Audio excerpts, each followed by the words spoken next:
Greetings and salutations, everyone. My name is Andrew Kirchhoff, and welcome to my YouTube channel. Today, we're talking about my must-have breakout wide receivers for the 2022 fantasy football season. On today's episode, I'm going to be talking about 5 wide receivers in specific who have all shown flashes of excellence in seasons past, yet they've yet to be able to take that next step. And the reason why is because they all have a singular variable that's held them back. For some, it's overall opportunity via targets. For others, it was quarterback play. But going into 2022, all of those variables have been resolved. And these players have extremely high upside and will be breakouts and guys that you should be targeting in your upcoming 2022 fantasy football draft. Now, before I get into my detailed analysis and talking statistics regarding all of these players that will justify the reasons as to why you want to draft them in your upcoming 2022 fantasy football leagues, I want to go ahead and remind you we have exciting news regarding Underdog Fantasy. Throughout the month of August, when you sign up using promo code Andrew, not only is Underdog Fantasy willing to match up to $100 of your first deposit, I'm going to be personally sending you my 2022 fantasy football draft rankings for a half and full PPR scoring format. Those rankings, of course, by tier, the quarterback, running back, tight end, wide receiver, kicker, and defensive positions, along with my top 200 flex. Those rankings will be updated weekly and sent directly to your email. So again, if you've gone ahead and already signed up via Underdog Fantasy using promo code Andrew, check your email. It's probably already in there. And if not, check the spam folder because it sometimes sneaks its way in there. So if you're trying to gain an edge on your league mates and help yourself win a 2022 fantasy football championship, be sure to check out Underdog Fantasy. There's a link down in the description. Use promo code Andrew today. Get my rankings and get to drafting. Also, if you have not yet already, be sure to click the like button down below and subscribe. We're making daily fantasy football content for the entirety of the season. We're trying to get to that goal of 60K subscribers. Help us out. Thank you very much. All right, let's talk about our first breakout wide receiver for today's video, beginning with Gabriel Davis. I know a lot of people look at Gabriel Davis and the immediate thing that they think is Gabriel Davis had an incredible game, divisional round of the playoffs against the Kansas City Chiefs. He had 8 catches for 201 receiving yards and 4 receiving touchdowns. What an incredible performance. Yes, that's the immediate thing that you all may think, but that wasn't the first time Gabriel Davis had a great performance. There's a story to it, and I kind of want to take us back to where it all began and how Gabriel Davis got himself into that position. Because over the last 2 seasons of Gabriel Davis's career, again, he's only been in the league for 2 years. He's a young wide receiver. The main variable that has held him back has been other wide receivers in this offense, which has limited his overall opportunity. For example, in 2020, we had Cole Beasley and John Brown. Last season, we also had Cole Beasley, but then they brought in Emmanuel Sanders. Going into 2022, we no longer have that impeding factor of those wide receivers. They're gone. Gabriel Davis is solidified as the number 2 wide receiver of this respective offense, and his potential ceiling continues to grow as we approach the 2022 season. But let's go ahead and let's talk about how the injuries that have taken place to wide receivers in this offense's past have given him the opportunity and have given me the confidence to trust him because of what he has already shown. Those flashes have been very apparent in seasons past. So let's talk about 2020. If you go back to Gabriel Davis's rookie year, from weeks 12 through 17, he played 88.54% of the offensive snaps and averaged 10.73 fantasy points per game. Why?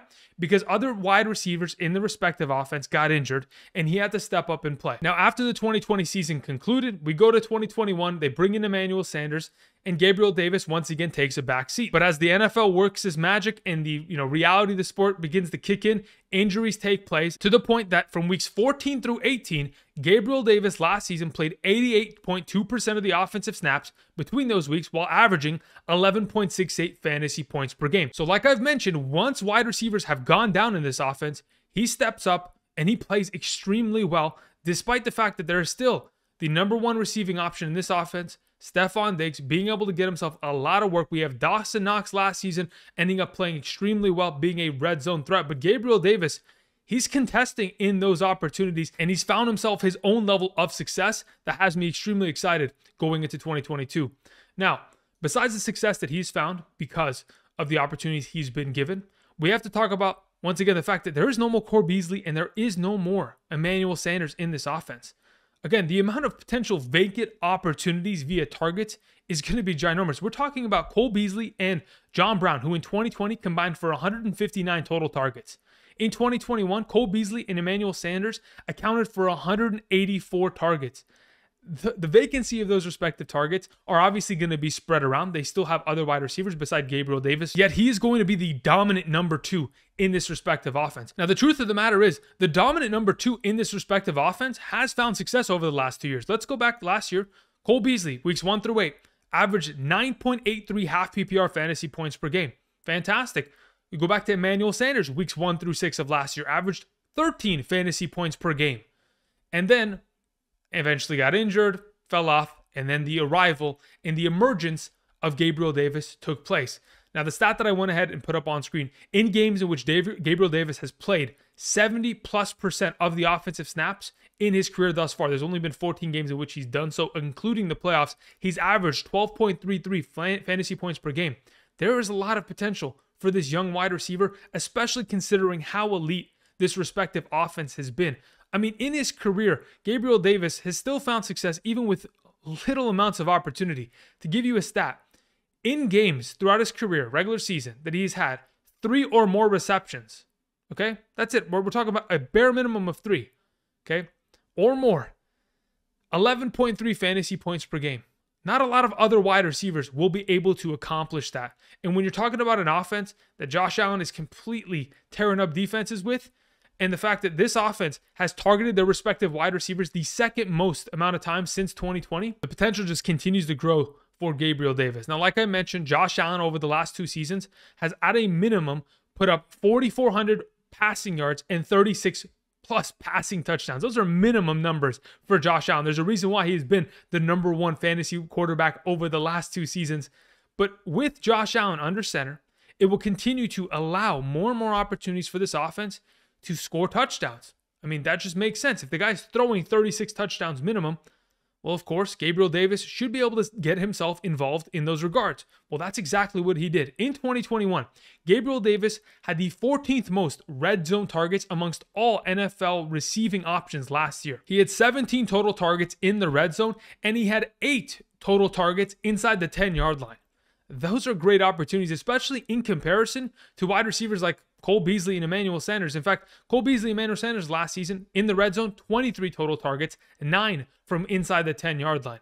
If you go ahead and shuffle some of those in the direction of a Gabriel Davis, imagine the ceiling of production we may be able to see if the touchdown influx continues to rise for him. Now, in terms of the deep ball and the potential of him making plays over the top of respective defenses, considering he has got elite level speed, let's talk about it last season. Gabriel Davis had 15 targets of 20 or more yards that led to 5 catches and 1 receiving touchdown. You go back to 2020, 5 of his touchdowns all came from deep passing targets. He's been a deep threat in the past. He's just not been given enough opportunity in that regard on a yearly basis. And when you talk about Josh Allen and the skill that he has, Josh Allen last season had the 3rd most deep passing attempts in the National Football League and the 4th most deep passing completions in the league.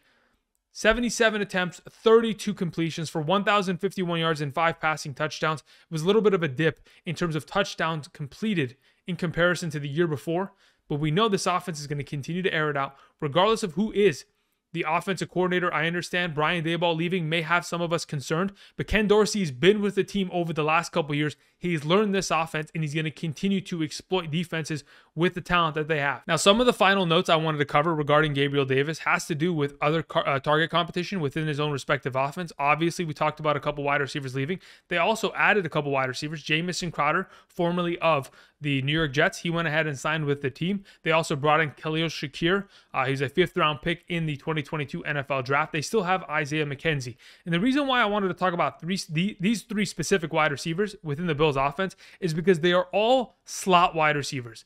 Isaiah McKenzie last season played 70.5% of his snaps from the slot position. Khalil Shakir in his college career ended up playing 77% of his overall snaps from the slot position, and Jamison Crowder last year played 79% of his overall snaps from the slot position.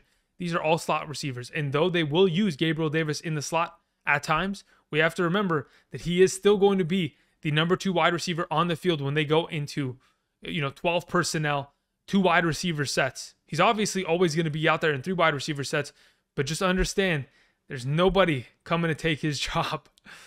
With that being said, the final thing I wanted to mention. Obviously, many of us will still continue to remember Gabriel Davis for that one performance he had, But let's go ahead and just put it in perspective. Though his regular season stats last year was only 590 something receiving yards, 6 receiving touchdowns, he wasn't really given opportunity until really late in the season. His first 2 years, he's only really been given opportunity in the last month. And if you take those statistics into account and you spread that over a 17-16 game season, we have ourselves potentially a wide receiver 2. In my eyes, that's what he's going to be in 2022. All right, moving on. Our next wide receiver is a very controversial one, a player that right now is being extremely undervalued, and I don't understand why. I mean, sure, Allen Lazard hasn't been an elite level talent, but what has been the singular variable that has pretty much held him back? It's been targets. We haven't seen Allen Lazard go to that next level in targets. I mean, last season, Allen Lazard had career highs in targets, receptions, receiving yards, and receiving touchdowns. And those numbers are only going to grow because, like Aaron Rodgers said just a couple days ago in an interview, I think Allen Lazard is ready to make a jump to be the #1 wide receiver. Continuing the quote, he said, "I'm excited about the opportunity to work with him." Now, obviously, all of us know Davante Adams, Marquez Valdes-Scantling, Equanimeous St. Brown, they are gone. This offense is in desperate need of a leading wide receiver, and I think Allen Lazard is going to fit into that role and be really valuable in fantasy. Let's put this in perspective. Since 2008, since Aaron Rodgers has taken over the starting quarterback job for the Green Bay Packers, the #1 overall wide receiver for a Green Bay Packers Aaron Rodgers-led offense has averaged 136 targets, 90 receptions, 1,207 receiving yards, and 10 receiving touchdowns a season. That has gone from Greg Jennings to Randall Cobb, Jeudy Nelson, Davante Adams. Again, I've excluded the years of 2013 and 17 due to the extended time missed by Aaron Rodgers due to injury. Yet, we've seen stud wide receivers develop and put up great numbers with Aaron Rodgers. Not only just that, #2 receiving options in the Green Bay Packers offense have been great.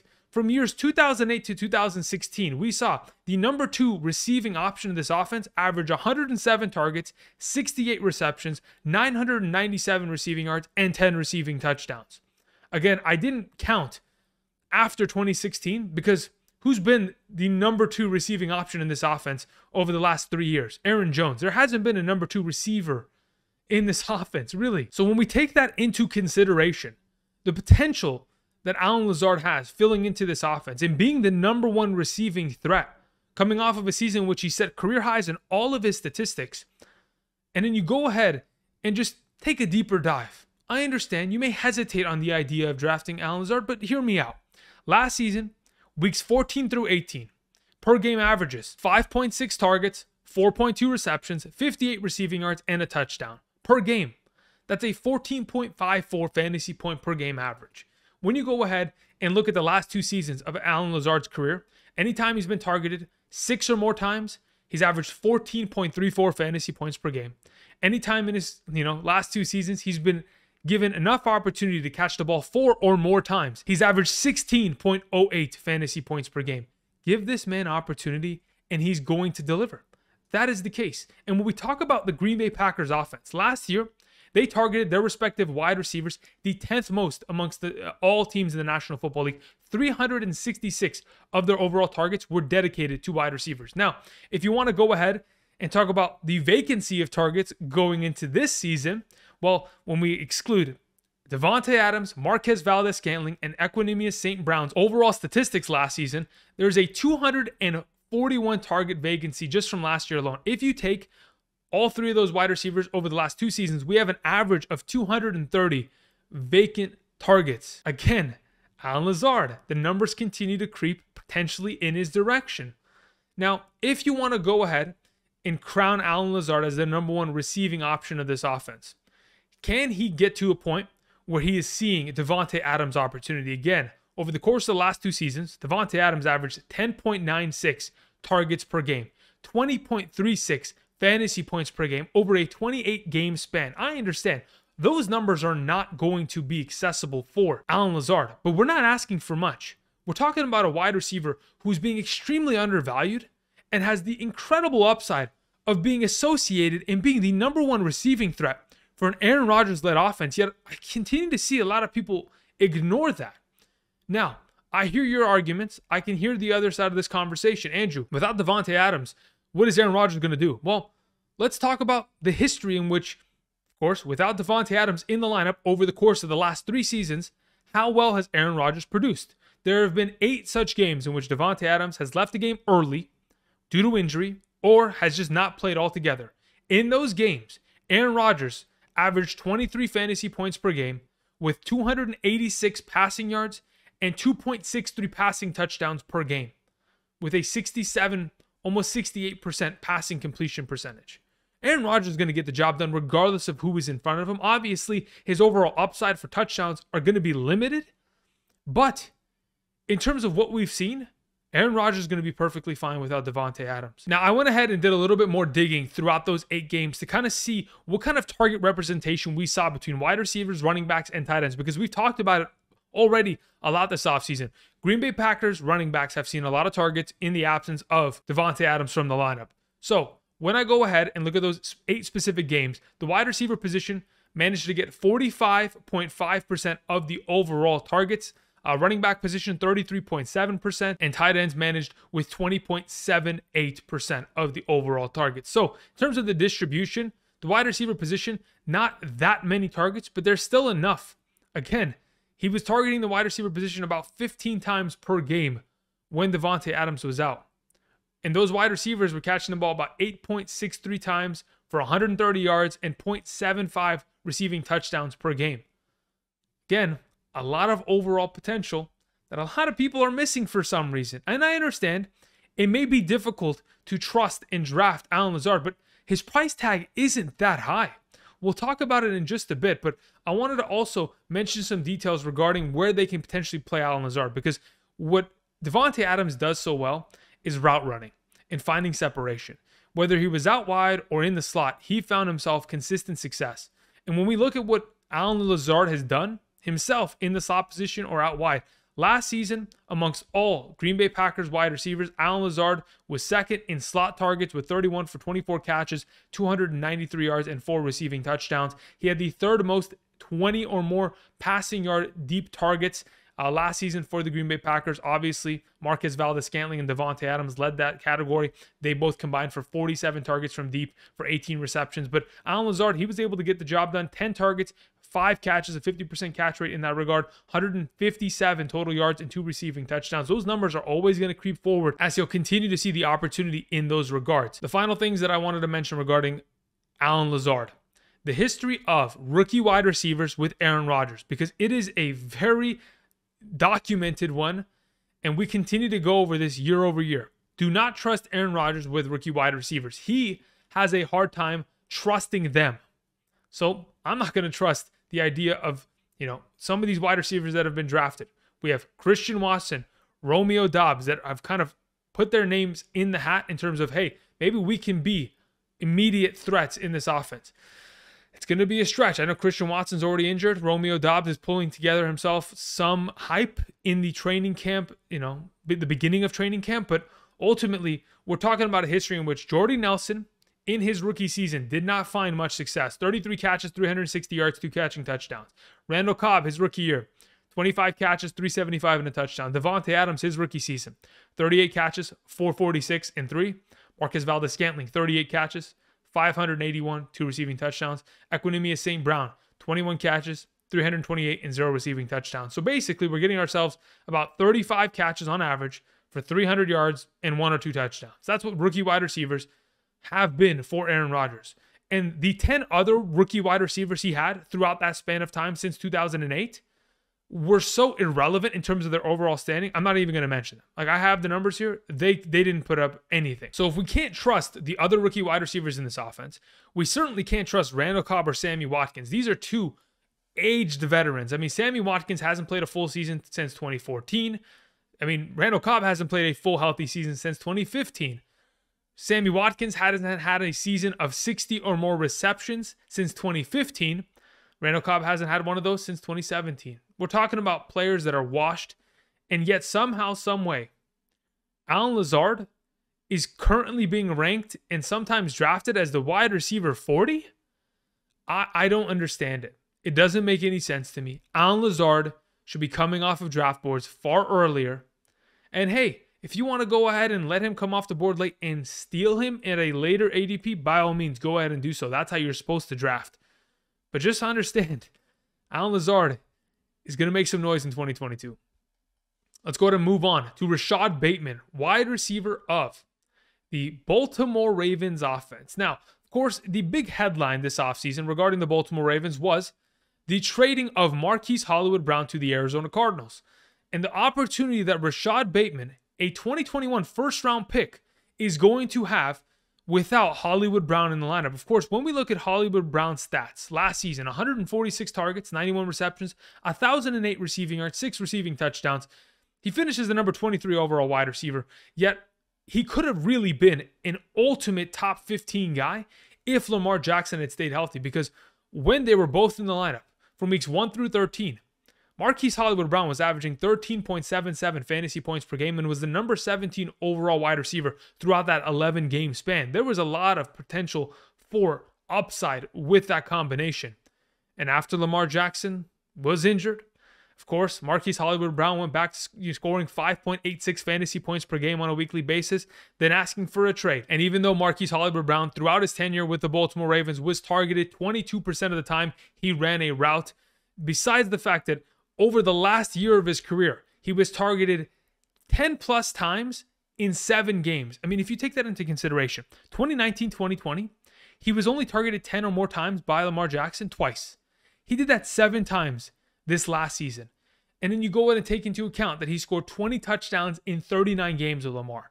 50% of the time, this guy was scoring a touchdown. In the last 16 games he played with Lamar, he was averaging 13.61 fantasy points per game. Yet, he still said, I want to leave. Even with Lamar's passing numbers increasing, a wide margin in 2021 as this offense continued to expand their passing threat. Yet, he wanted to leave. And don't blame him. That's fine. He can go play with Kyler. And now we have Rashod Bateman, because we're going to talk about Marquise Brown in just a bit. But Rashod Bateman is the current topic. Because again, like I mentioned, he's a former 26th overall pick. He was a first-round wide receiver selection by this team in 2021. Now, at the beginning of the 2021 season, he obviously dealt with an injury in training camp that obviously started his season off a little bit slow. But this is a wide receiver coming out of the draft who was a 4.48 40-yard dash speed at the University of Minnesota in his final 2 years. In a total of 18 games, this man scored 13 touchdowns, was averaging nearly 100 receiving yards per game, and was a dominant force. But again, the groin injury that he sustained in training camp made him miss weeks 1 through 5. But once he came back, in the first 5 games he played with the Baltimore Ravens, he was targeted 6+ times every single game. He immediately became a threat in this offense, and in the final 4 games of the season, even when there was no Lamar Jackson, he was a vital part of this offense to the point where he was playing 86% of the offensive snaps. If those numbers just continue to creep in the right direction, I think there's a lot of potential for success for Rashod Bateman, because we have seen what other number 1 wide receivers can do in this respective offense. Even though Marquise Brown is not the same player as Rashod Bateman, with similar levels of opportunity, we may end up seeing those kind of numbers. Of course, this offseason, Sammy Watkins is gone. They do have Devin Duvernay and James Prochet. I don't really see those guys being much of a threat. In fact, they also have Tylan Wallace. If you go ahead and combine all 3 of those guys' overall touches last season, they had 51 total receptions between the 3 of them. None of those guys are really going to be breakout players like a Rashod Bateman. No one's going to be vying and pulling away targets. And like I mentioned a couple days ago when I drafted Rashod Bateman in a respective draft, this is a wide receiver that is going to have exceptional opportunity, because when we look at how many potential opportunities Marquise Brown and Sammy Watkins had with Lamar Jackson last season, weeks 1 through 13, they combined for 145 total targets in an 11-game span. There's a lot of opportunity to go around in this offense, and while defenses are trying to stop the run, trying to contain Lamar Jackson, trying to cover Mark Andrews, Rashod Bateman, he's going to have his way with their defenses. All right. Moving on to another wide receiver that we just mentioned. Yes, I want to talk about Marquise Brown. And though he is no longer a Baltimore Raven, I want to talk about his potential breakout ability going into the 2022 season with the Arizona Cardinals. A lot of the stats that I just mentioned regarding Marquise Brown, I'm going to go ahead and kind of gloss them over. If you've only just skipped to the Marquise Hollywood Brown section of this video, go watch the Rashod Bateman portion because it really will give you more insight. But in terms of the improvement that Hollywood Brown showed in his career since coming out of Oklahoma, a former first-round pick for this team, I mean, last year he had a 46% increase in targets, 57% increase in receptions, 31% increase in receiving yards, had a little bit of a dip in terms of total touchdowns, but then again, he's averaged 7 receiving touchdowns a year in his career and had a huge 17% increase in terms of total fantasy points scored. The improvement is there, all while the fact that this guy has been given a target percentage of 22% or more over the last 3 years, and those numbers have slowly but surely increased. Again, even though the Baltimore Ravens offense has really been one of the worst for the wide receiver position in terms of targets, they've in fact had the fewest wide receiver targets since Lamar Jackson took over this offense. When we put it in perspective, Hollywood Brown has secured nearly 43% of the wide receiver targets in this offense and almost 24% of the entire total targets in this respective offense. Now, like I mentioned when I was talking about Rashod Bateman, Marquise Hollywood Brown found a lot of success prior to Lamar Jackson's injury last year. As you can see on screen, averaged 13.77 fantasy points per game throughout the first 11 games of the season and was the number 17 overall wide receiver. In the last 16 games with Lamar, was on a similar pace, averaging 13.61 fantasy points per game. But now we're going to go ahead and transition to the conversation of moving him to the Arizona Cardinals offense. He not only joins his former college teammate, a guy that he helped secure a Heisman Trophy win, Kyler Murray. Again, they're former teammates. You know what the crazy thing is? The other wide receiver that was in that offense was also CeeDee Lamb. They had a lot of weapons in Oklahoma, but nonetheless, these guys already have a chemistry. If you want to talk about chemistry and going ahead and drafting a quarterback, then getting his best friend from college to come catch the ball, it kind of reminds me of Joe Burrow and Jamar Chase. Am I right? But we're talking about an offense that since 2019, since Cliff Kingsbury has taken over, have targeted the wide receiver position the 7th most. And when we go into 2022, you may be a little bit concerned about the potential of Marquise Hollywood Brown because he has been quite dependent of touchdowns in seasons past. But the whole kind of catching up process and getting that rapport back is going to be relatively quick when we take into consideration the fact that DeAndre Hopkins is going to miss the first 6 games of the season because he was suspended for performance-enhancing drugs. Now, if in fact we're in a scenario where the first 6 games of the season, I know the first game is against the Kansas City Chiefs. If we get some shootouts, I can assure you Marquise Hollywood Brown may end up in that similar conversation of for the first 6 games of the season being potentially a wide receiver 1. You may think I'm crazy, but I think he is very easily on track to accomplish that. Then once DeAndre Hopkins comes back, we may have a conversation where he's going to slide back. But overall, in comparison to what he did last year, he's going to have a breakout season. Now, when we talk about what Marquise Brown does the best and what Kyler Murray has been known for doing the best in the National Football League over the last couple of years, it's catching the ball 20 or more yards down the field. Kyler Murray, he had 71 total passes of 20 or more yards last year, and Kyler aired it out and got himself 1,100 of his total passing yards in that category, only second to Matthew Stafford, and had 9 touchdowns of 20 or more yards down the field, which was 3rd in the National Football League, only behind Joe Burrow and Kirk Cousins. Overall, since 2019, Kyler has had the 7th most deep passing attempts, the 5th most completions in that category, 3,032 passing yards, which is the 4th most, and 24 passing touchdowns, which is the 6th most. And you go ahead and you take away Christian Kirk from this offense, who over the course of those last 3 seasons has been a huge target in that regard. 7 of his receiving touchdowns coming from 20 or more yards down the field. I think the potential for Marquise Hollywood Brown is only going to grow because he is a speed demon on the outside. I mean, the other day he was arrested for speeding 126 miles per hour. He has a need for speed, and that's what he's going to do on the outside for this team. Now, on that topic, since coming into the league in 2019, Marquise Hollywood Brown has had the 2nd most targets of 30 or more air yards in the National Football League, with 43 of those respective targets. Only second to, of course, Tyreek Hill.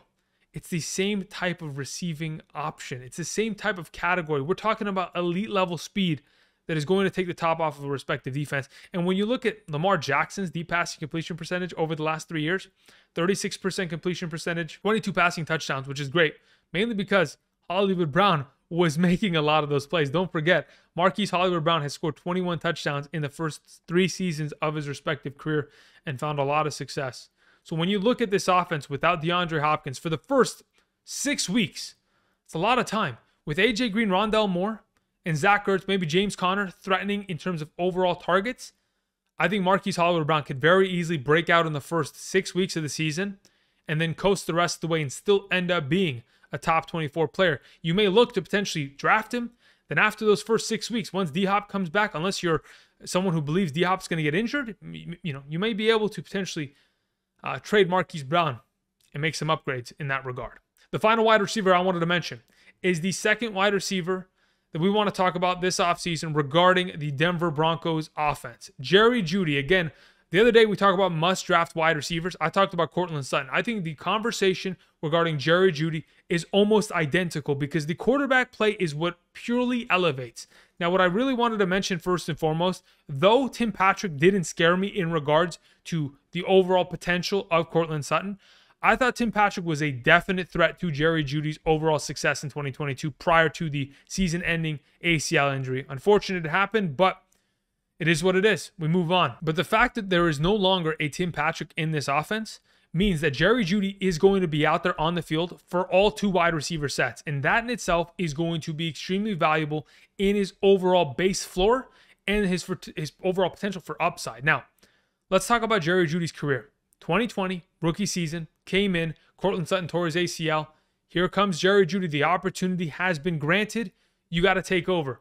I mean, this is a former Blitnikoff winner in the NCAA, a great overall wide receiver out of Alabama that has found himself a lot of success in his career. Yet in his rookie season, really, it all fell apart. Though he had 113 targets, only 52 of those were completed for 800 yards and 3 receiving touchdowns. 131 fantasy points made him the number 44 wide receiver his rookie season, despite the fact that he was the number 1 on the team. But a couple of the stats that I wanted to mention. In that season, Jerry Jeudy led the league in terms of targets that were thrown in his direction that were deemed the quarterback's fault, and he had the second most drops amongst all players. So he had 26 incompletions that were deemed the quarterback's fault and 12 drops. That's 38 total potential receptions that could have been made that would have definitely got him into a far greater conversation, maybe a wide receiver 3, maybe better in his rookie year. But then we go into 2021, and unfortunately, he sustains an ankle injury that pretty much knocks him out for more than a month. From weeks 2 through 7, he missed, and even once he came back from that ankle sprain, he really didn't look the same. Let's not forget, throughout his career, injured or not, he's only played with Teddy Bridgewater, Drew Lock, Jeff Driscoll, Brett Rippon, Kendall Hinton. If you guys remember the wide receiver that had to start for the Denver Broncos in 2020 against the Saints, those are the kind of quarterbacks this man has had under center. But now we get into a conversation going towards 2022 where we have Russell Wilson leading the charge. Let's ride for the Broncos, right? Now, obviously, that's going to make a huge difference. And what we've seen in Jerry Jeudy's past is if you can give him 6 or more targets, he'll put up 10 or more fantasy points. If you can get him 4 or more receptions, he'll put up a baseline of 10 fantasy points.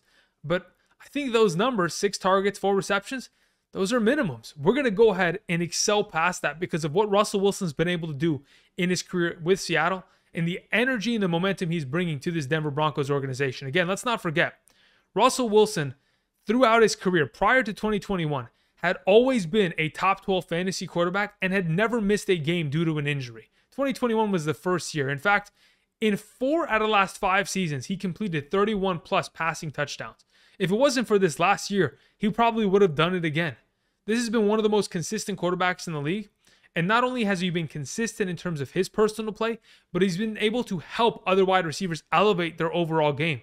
He's been able to help. I mean, go back to 2020. Tyler Lockett and DK Metcalf both be top 12 wide receivers in a given year. That kind of potential is immeasurable.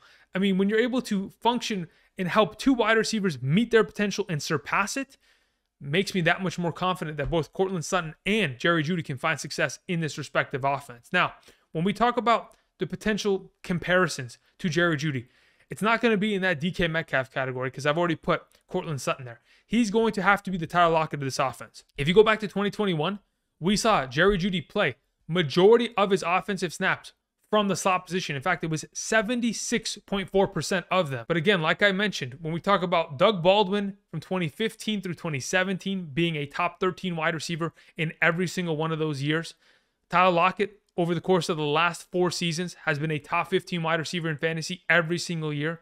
And DK Metcalf, top 12 over the last 2 seasons. Again, a lot of room for potential in this offense. But where these wide receivers have found their most success, specifically Lockett and DK Metcalf over the last couple of years, has been as deep receiving threats. Again, I've mentioned this in the past, and I'll go ahead and reiterate it. Russell Wilson is the best deep ball passing quarterback in the National Football League today. Over the course of the last 3 seasons, he's been number 3 in terms of total attempts, number 2 in terms of completions, number 2 in terms of total yardage, and number 1 in deep passing touchdowns, which is a total of 33. Over the course of the last 3 years, Tyler Lockett has accumulated 83 targets, 38 receptions, 1,291 receiving yards, and 11 receiving touchdowns when targeted 20 or more yards down the field. We're talking about an offense that really is going to allow Jeudy to get to his potential, to be the first-round wide receiver that he was selected to become. Now, again, last year, in terms of deep threat opportunity, he had 7 targets, 20 or more yards down the field. This offense was abysmal. They could not get the ball to their respective wide receivers. Like we talked about with Courtland Sutton, Sutton disappeared. The only relevant options in this offense last year were the running backs and sometimes Noah Fant. Otherwise, they were completely a mess.